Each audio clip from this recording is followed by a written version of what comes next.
ஆனால் எம்ஜிஆர் படங்களில் கதாநாயகி தனியாக இருப்பாங்க. அவங்க என்ன செய்யணுமோ தனி சோலோ பாட்டு, தனியான அவங்களுக்குன்னு ஒரு டான்ஸு, பெண்கள் சுதந்திரமாக இருக்கிறாங்க. அப்படி ஒரு சுதந்திரமான படித்த மேல்தட்டு பெண்ணை இவர் சாதாரண ஒரு மாட்டு வண்டி ஓட்டிட்டு வந்து லவ் பண்ணுவார். அது பெரிய ஆச்சரியமா இருக்கும்.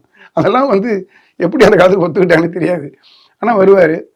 உடனே எம்ஜிஆர் வந்து அந்த டிஸ்கோ எந்த ஒரு டான்ஸ் இருந்தாலும் அதுக்கு எதிராக ஒரு டான்ஸ் ஆடுவார். பிறகு எம்ஜிஆர் வந்தாருன்னா அந்த காலத்து மக்கள் என்ன பண்ண பெரிய சட்டக்காரியாக இருந்தாலும் சரி, தலைவர் வந்து மடங்கி தான் ஆகணுங்கிற மாதிரி தான் பார்ப்பாங்க.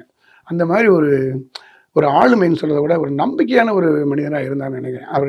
அவருடைய தவறுகள் எல்லாம் நம்ம பேச முடியுமான்னு தெரியல. பேசி பிரயோஜனம் இல்லை. ஏன்னா இதுவரை பெரிய தவறுகளுக்கு உள்ளாக்கின ஒரு தனிநபர்னு பார்த்தா அவர் ரொம்ப குறைந்தபட்சம் தான் விமர்சிக்கப்பட்டிருக்காரு.